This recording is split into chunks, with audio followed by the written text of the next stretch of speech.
Hi Chaperones. This video is being created so that you don't need to attend the Chaperone meeting. So we're going to go over some of the things that will be discussed at the Chaperone meeting. I'm hoping to cover why we're going to go to Cougar Mountain, what you might want to pack for yourself personally for the trip, the procedure for meeting the kids in the morning, some procedures at the trailhead, what the kids will be doing on the trail, including taking a look at the rubric and a project from past years, talking about the rules of the trail, and then how we're going to wrap up the trip at the end of the day. In the Chaperone meeting itself, I would be showing the chaperones the trail binders with all the information in them. It looks something sort of like this. But since you're at home and don't have that, pretty much all of these documents can be found by going to the class website, and that website is jonashistory.blogspot.com. JONASHISTORY.blogspot.com. And when you come to the site, you just need to click on Documents. Then go to the last unit of the year, Unit 12, Washington State, Cougar Mountain. And you should be able to find pretty much everything that is going to be in the binder. Flower identification, a copy of the rubric, GPS waypoints, the PowerPoint that I'm going to be showing you in a moment. If you click up here in these folders, there are maps of the 3 hikes along with elevation plots for those hikes, and then also written directions for the 3 trails as well, if a map isn't as helpful for you. So let's get started with just a little bit of background first. So let's talk about Cougar Mountain, why we're going to go there. The week before the field trip, I'm talking with the students about history of Cougar Mountain, so they'll be coming in with a fair bit more history than I'm going to share with you right now. But just in the most general sense, we're going to go to Cougar Mountain because this is the last unit of the year. It's Washington State history. And this is a field trip that's focused more on early Washington State history. So we're going to be going to Cougar Mountain to focus on economic history in the 1800s in Washington State. And Cougar Mountain was known as a coal mining town. It was one of the biggest coal mines in the world at the time period. More people living in Newcastle, I think, for even a year or two than in Seattle itself. So it was definitely sort of the linchpin of early Washington's economy, and this field trip is going to give us a chance to talk about that, and then also segue into the resource-based economy of logging, moving towards Boeing, and then later on into the more modern tech industry as drivers of Western Washington's economy. So just a little bit more about Cougar Mountain. You might have driven through Newcastle in the last year or two. South of Factory, if you go down Coal Creek Parkway and keep on going, you'll end up in Newcastle.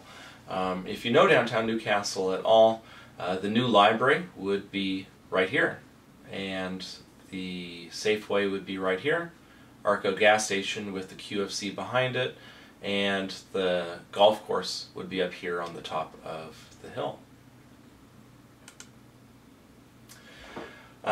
So here's an example of some miners from the time period coming out of the Ford Slope mine that's on one of the 3 hikes that we're going to go on.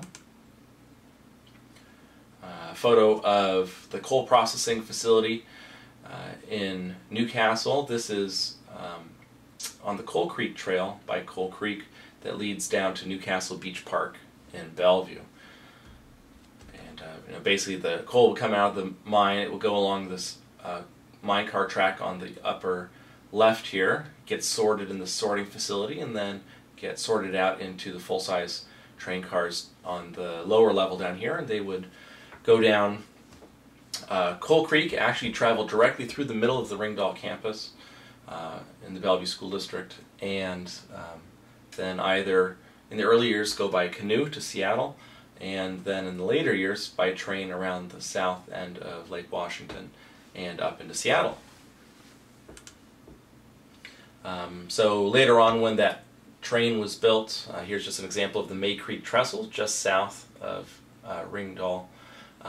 It's a much larger structure than you might see, like the train trestle at Southeast 8th Street. To give some sense of scale, this is a man right here. Each of these spaces here would probably be about 16 feet would be my guess. It was some of the biggest wooden structures in the world. There's 2 of them. So, what are the kids looking for while they go on the hike? What's the purpose of the whole field trip?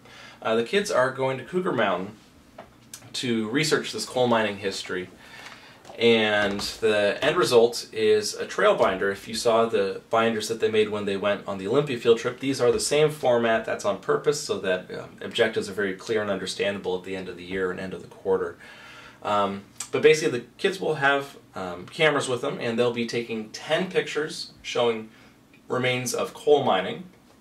It's going to be mostly foundations and mine entrances and things like that. 10 social pictures, that's so that they will hopefully keep their project when it's all over.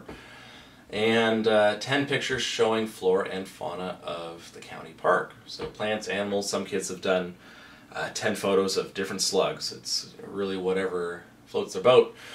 Then also they are going to be writing a 2-page tour guide including detailed information on the top 3 sites to see in the park. So I like to tell the kids, if they're going to go hiking with their parents and take them up to Cougar Mountain, what would be the 3 spots that they would take their parents to on this day of hiking? And they want to explain that. And then 10 historical facts as well. So the kids are going to be busy with cameras and also with notepads writing down information about what they're taking photos of. And the end result is something that looks like this. An example from a couple of years ago. A lot of kids put them into 3-ring binders, but that's not a necessity. A lot of kids put them in these sleeves, but again, that's not necessary. But basically, again, here's the 3 sections. Pictures showing the different foundations. Detailed captions, often talking about the who, the what, the when, the where. So here's the history section. You can see these kids kept it very clear with different colors for each of the sections. So flora, fauna, identifying skunk cabbage, animal prints. So here's a deer hoof print in the mud.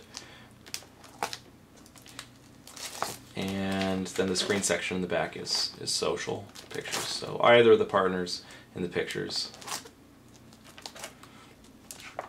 And yep, here's the slugs. The list of 10 fun facts, and then the tour guide in the back with 3 locations to visit. So that is what the kids are going to be building and submitting about a week after the field trip is over. This is not our forecast for this year, but it's pretty typical. Generally it's cooler, sometimes overcast in the morning, sometimes a drizzle, but there's so much tree coverage up on Cougar Mountain that even if it sprinkles or rains, you often stay dry on the trail. We've had consistently good weather on the trip. I think we only got sprinkled on once in the last 8 years. But definitely check the weather beforehand, and if it looks like it's going to rain or sprinkle, please make sure you bring a rain shell with a hood, because umbrellas don't really cut it in the forest. Okay, so what you should pack. You, as a chaperone, should definitely pack a backpack. Bring a lunch for yourself, snacks for yourself, and at least 2 bottles of water. There's nowhere to refill water bottles or buy anything up at Cougar Mountain, so you want to make sure that you pack everything that you would possibly want during the day. 2 water bottles is a good starting point. Maybe even 3 for an adult. You don't need to bring a camera, but unless you want to, just for fun. Notepad, again, just if you're interested. I would suggest that you wear old tennis shoes. This isn't really a hike, it's 2 pretty much flat walks in the forest. There's one with a bit of elevation, but wearing an old pair of tennis shoes that you don't mind getting muddy is more than adequate. Just make sure you're not wearing anything with a heel that's going to help you roll an ankle, no flip-flops, anything like that. Dressing in layers for the cooler weather in the morning and the warm afternoon is generally a good idea. So t-shirt, long sleeve shirt, jacket with a hood, and having a backpack, like I said, so you can sort these things out. There are sometimes patches of nettles, and if it rains the night before, sometimes they can lean out into the trail and then you're itching for a bit. So I suggest that you wear loose-fitting pants. That's nice for hiking. Probably not a skirt or shorts if you are very itchy when you get stung by nettles. And again, there aren't a lot of them, but it's no fun when you get stung by them. Okay, so you're going to show up at Chinook, and hopefully you can be here at Chinook by 8:25 in the morning. That's 15 minutes before classes start. You'd be picking up your trail binder and checking in with your teacher. The plan is to meet outside in the commons for this year. If it's raining, then we'll probably meet in the cafeteria. All the kids should be on campus by 8:35. That's when the last of the school buses should be dropping off the kids. There are 4 different teachers in charge of the 4 different buses. I'm sort of a rover for the day. So you don't really want to look for me in the morning. You want to find the teacher that is on your bus. And again, I'll be letting you know who the teacher is on your bus once the schedule is finished. I'll be sending that out through email. So once the teacher in charge of your bus gives the okay, you can go ahead and board the bus. Basically, the school buses have to get out of the way. Our buses come in, we'll get them labeled, and then you can get on the bus. Chaperones and students should check in with each other on the bus to confirm attendance. So whether you meet your group off the bus and then get on the bus, or if you just meet on the bus and take attendance there, it doesn't really matter. Just make sure that you know that all of your kids are on the same bus as you and you're on the right bus. And once you have all of your kids and you're on the bus, just let the teacher on your bus know that you're there, and that way we can get going as soon as possible. So when you get to the trailhead, your group should meet with you. That means you and your kids should meet together when you get off the bus. Make sure they don't scatter to the wind. Try to meet up with your teacher.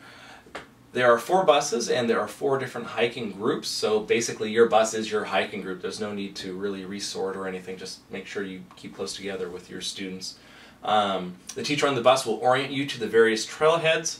There are only 3 trails, but 2 of them are loops, so that means that we actually have 5 trailheads for 3 hikes. So they will point the way to, okay, here's the blue trail, here's the green trail if you're going clockwise, here's the entrance for the green trail if you're going counterclockwise. Same thing for the red trail. Please check the time on your phone or watch before you start on the trail, just so that by chance you take a wrong turn or you get lost, you know how long you've been on the trail. That can be helpful for retracing your steps.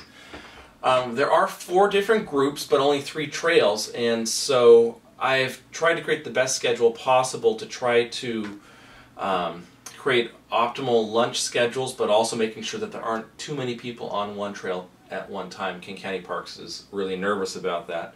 And so what that means is that when we get off when we get off the bus in the morning, one group is going to immediately go on the red trail. Another group will immediately head out on the green trail. It doesn't take quite as long to finish that. And then another group will go out on the blue trail, which is the shortest hike of all. But the 4th group is actually going to have a break for the first 15 minutes. So if you are in that group that is not heading out on the trail right away, it's your job to sort of help set up the trailhead. There's tarps and blankets and that sort of thing for groups to take a break and have lunch on during the day. So if you could help out with that.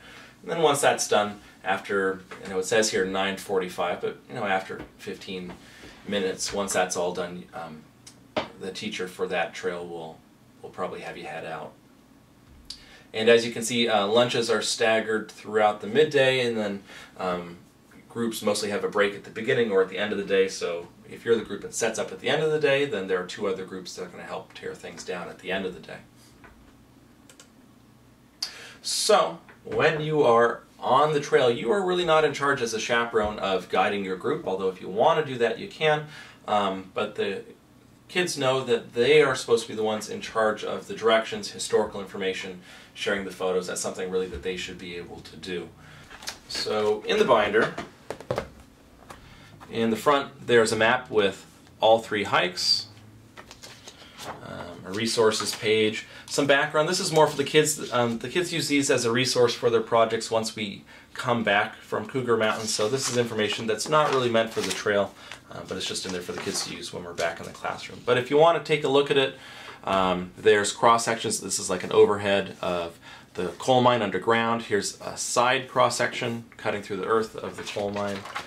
Here's a plant and flower identification guide, so the kids can try to match up the plants that they're seeing. And then later on also animal prints that they might see in the mud. So in the back half of the binder you'll see 3 colored pieces of construction paper for the 3 hikes. So if you're going on the blue hike first, you just flip to the blue section and you'll see that each section has basically the same layout. A couple of transparencies, a map of the trail, and then the directions for the trail. So the way this works, there's a short description at the beginning. Then there are directions for how to go with markers along the way. So for example, from the trailhead, walk out to Lakemont Boulevard. That's the street right by the trailhead. Carefully cross the street, watching for cars. Walk along the wood fence to the sign that says Coal Creek Trail, and it goes on like this. When you come to a point of interest, there will be a little box here that says, Mr. Jonas says. Please make sure that this is read out loud by the students, because this is basically where they are getting all the information about the history. There is not a tour guide, there isn't a docent for these hikes, so the difference between going out for a walk in the woods and doing a research project is these Mr. Jonas Says boxes in the pictures. So please make sure that the kids are reading those. So then that takes us to the pictures. In all 3 of the hikes there are sometimes photos that are labeled. So here's picture 1. Going on to the next page, here's picture 2, picture 3. And those are photos that were taken from a perspective on the hike that you are going on. So, for example, as you go along here, it says picture 1. So what you can do is flip to the map, and then there's these 2 transparencies on top of it. Might be a little bit hard to see on the camera, but rotate this here. But you can see on this transparency, grab a piece of paper here to help this pop a little bit. So on this transparency there's these little markings. So here's number 1. What that means is that if you stand at point 1 where the 2 lines come together, that's where the photographer stood when that photo was taken. And their point of view is basically angling out in this sort of V shape. So here's the angle of photo 1. Here is where the photographer for picture 2 and 4 was standing, and they can sort of see everything in this field of view here. And then this is where photo number 3 was taken, and this is sort of their field of view here. So with this laid on top of the map, you can see that pretty much all 3 photos are right here at the beginning of the hike, and you can get some perspective of sort of which direction, to have a kid rotate the binder. So ideally you can say, okay, we're right here at the beginning of hike 1, here's picture 1, it's looking up the road, and then a kid can hold up the binder in place right where the photographer was. Here's the road, here's what it looked like back in the day, and the kids are able to get the context of the historical site. That's pretty much it. It's just sort of more of the same for the remainder of the hike. More photos, more information, and that would be it for the blue hike. So when you're on the trail, on pretty much every intersection in the park, there are these wood signs that show the directions you can go when 2 trails intersect, and they are often labeled C2, C3, with arrows pointing different directions. So if you take a look at the green trail directions here. Beginning the green trail directions, it says, from the trailhead by the picnic table, take the trail marked W1, the Wildside Trail. And a little bit of historical information. And then it says, stop at the W10/W1 Y intersection. Continue along the trail by bearing left uphill along the W10 trail. So basically you just sort of go until you come to another intersection, and I'll tell you at that point in the directions which way you should go. And as long as you follow your route, you'll be fine. If this seems confusing to you, then again, in the beginning of each section, there is a map, and you just sort of follow the colored line. And that's it. So let's talk about the 3 hikes a little bit. The blue hike, it walks along a railroad grade, very flat. You'll see a mining air shaft, some railroad facilities, and a really nice waterfall. The trail starts here in the lower right, and it's pretty much an out and back. You can't really get lost on the blue trail. Most of the interesting stuff is here at the very beginning, the mine shaft, the creek itself, a nice waterfall, some remains. The locomotive turntable is basically the end of the history for this hike. So the second part of the hike is mostly just a nice walk. It's a time to get some of those plant or animal identifications. And this is the elevation. It's sort of been stretched out vertically, but this is basically starting at the trailhead, and then as you go to the middle, this is the halfway point, and then just the reverse, so you go back the way you came. So some of the things you'll see, here's an entrance to one of the mine shafts, the waterfall. It's been stained with some oxides, and you can also see some of the wooden planks there down at the bottom from the sluice from the wooden box that they, basically, a tunnel that they put the creek into so it wouldn't erode the railroad ties. There's lots of hidden history on this hike, so you can see these foundations here up on the hillside covered in moss. And again, the directions will point out where to look and when to look, so you can find these things as easily as possible. Okay, next up would be the green hike. This one is a loop, so some of you might be starting out clockwise, others of you might be starting out counterclockwise, but you're both going to see the same things. It's also a pretty flat rolling path around the town site down in the valley. You'll see some mine entrances, a location that used to be the baseball field, today it's a meadow, and also walk along an exposed coal seam. So this is the hike where there's the most history, and I'll be on this green hike in the first half of it.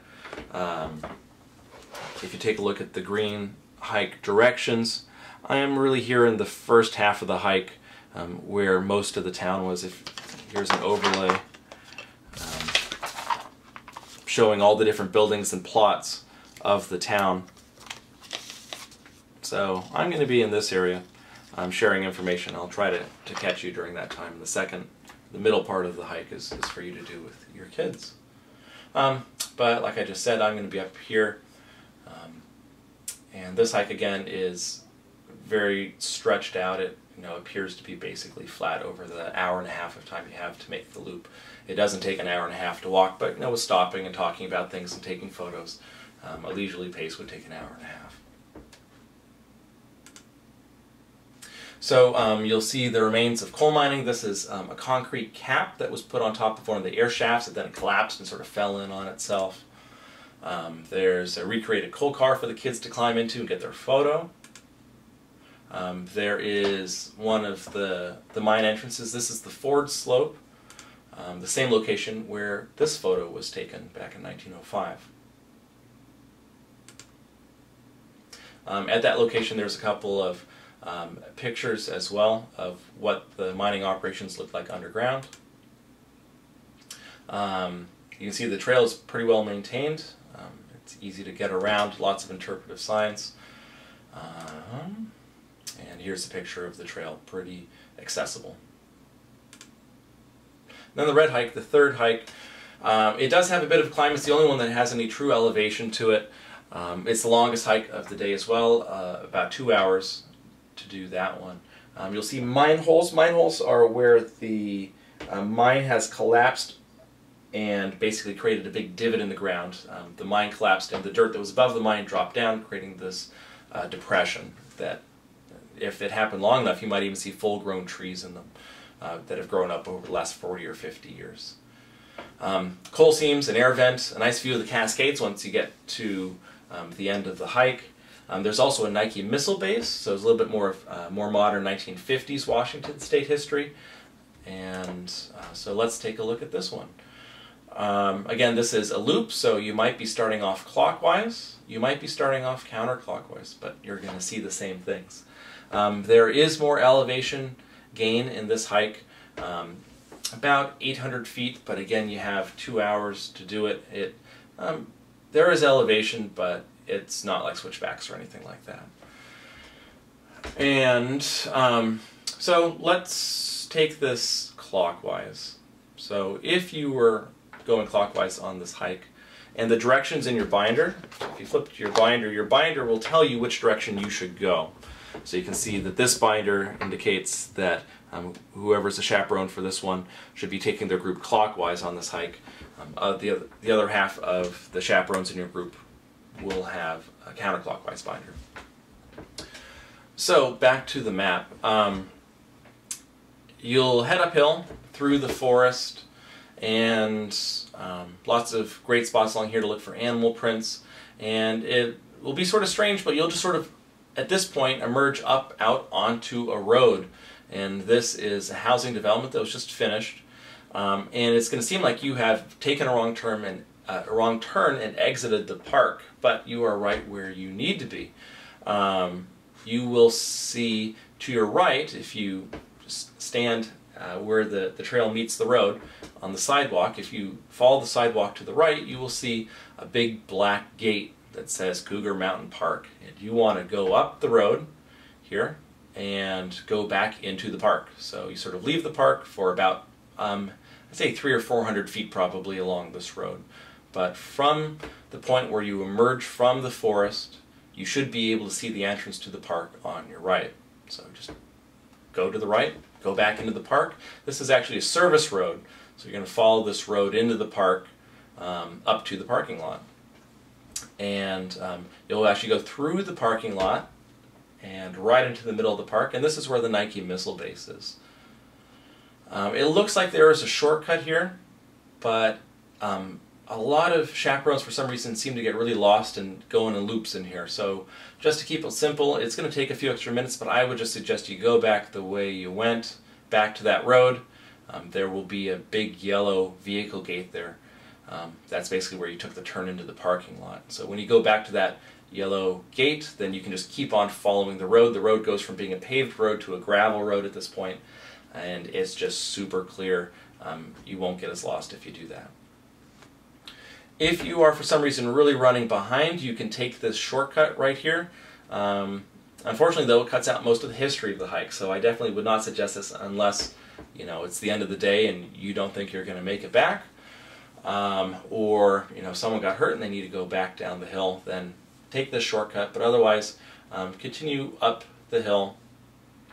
There's a marsh here on your left, and you just continue along this. This is actually a mining road. Way up here at the top of the hill, there's a huge clay pit that Mutual Materials used up until a year or two ago to make all the bricks that they sell from Mutual Materials. And up here is where you'll find a wonderful amount of animal prints, a view out towards the Cascades, and a few other things. So just keep following this road. It's a big, wide, like 30-foot wide gravel and crushed brick road all the way up to the top. There's a nice mine shaft right here. You definitely want to pop over here, view it, go back to the road, and then you will hang a left basically, head down the hill. There'll be a couple of cave holes and you'll end up back at the trailhead. Here's a picture of the Nike missile base in the middle of the winter, but you can see the tracks for moving the missiles around, and there's pictures from the time period in the binder. Here's a picture of the cave hole. You can see that this one is 100 plus feet across with full-size trees growing in them. Please make sure the kids do not go in them. Even though they look like they've been there a long time, that doesn't mean that they're necessarily stable. And we want to return with all the kids that we started out with. Here's a view of that clay pit up at the top of the mountain, again in the winter, but you can see there's a lot of footprints, but also a lot of animal footprints here too. And at this time of year in the summer, they're all going to be there in the clay, so there should be quite the opportunity for finding, especially deer hoof prints are easy to find, but some other animals as well. And again, there's that view out towards the Issaquah Highlands and the Cascades. And then here's that big mine shaft air vent. It doesn't look that big, but this is actually about 35 feet across from one side to the other, and each of these little square grates is about as big as the length of your foot. So please make sure the kids don't go on it. I know they're going to, but we've lost a couple of phones down this thing, and it's very easy to twist an ankle as well, and it's pretty much as far as you can get from the trailhead. So please make sure that people are being careful, and officially they should not go on this grade. Okay, so moving on to concerns about the park. Again, we've been going for 8 years. We've never encountered any bears or a coyote or cougar, but it's just good to know what to do. Generally, you want to, if you run across one of these animals, pay attention, appear big, and back away. For this reason, the kids should not be listening to music or be on their phones at all during the day. In a lot of parts of the park, there isn't cell reception anyhow, but if you see a kid with a cell phone, you should take that cell phone away from them and give it back to them at the end of the day, but they should not have them out. And then just general allergies. There are a couple of students that have allergies. Those students have EpiPens. The teacher on your bus will have that EpiPen, and I will be setting up the schedule so that any kid that has an allergy that would require an EpiPen will be hiking the same direction on those loop trails as the teacher that has their EpiPen, so that teacher can administer it if needed. There aren't very many routes on the trail. They're very well maintained, but still you want to watch where you're going, and again make sure that everyone has at least 2 water bottles, including yourself. At the end of the day, when we're back at the trailhead, please make sure that you pick up any trash. You're going to want to check in with the teacher from your hike once you've done that, and basically your kids are ready to go. Once the buses are there, you've cleaned up, everyone's assembled, give your binder to your teacher before you get on the bus. Get on the bus, count your kids. The buses should be there no later than 2:45, so we can start boarding when the teacher on your bus tells you that we're ready to do that and the trailhead is clean. And we're just, we're not very far away at all, so we should definitely be back to Chinook by 3:10. So here's the schedule from a past year. This is what I'll be sending out, so you can see that your binder will have a number on the front of it, like your binder might be binder 2.1. That means you would be on bus 2, and you're the first group on that bus. Up here at the top is the teacher that'll be on your bus, and you'll find your name plus the names of your students that you'll be hiking with during the day. The number after their name is the number of the period that I see them during the day, and that's just for me as I'm building the schedule. So you can use this chart here for keeping track of attendance when we leave Chinook and return, and then this is your schedule for the day. So you don't have to follow any big master schedule, you just follow the schedule for you. So you can see this group doesn't leave the trailhead right away. They're going to help set up, then they're going to go clockwise on the red trail from 9:45 to about 11:45. Then they have a half an hour of time at the trailhead to have lunch, and then they'll head out in the afternoon for the short hike on the blue trail, and then the green trail going clockwise back at the trailhead at 2:45 to get on the bus. So again, you can see that even though, so here's group 2.1, 2.2, 2.3, all of the same schedule, 2.4, 5, 6, and so on. They're going on the same hikes, but they're going counterclockwise rather than clockwise. So just make sure that you're following the schedule for your group, not the group at the top of the page. They're not all the same. And I'll see you on that Friday at no later than about 8:25 in the morning. We'll go have our day of hiking. And again, my email address is jonasa@bsd405 if you have any questions. Thanks.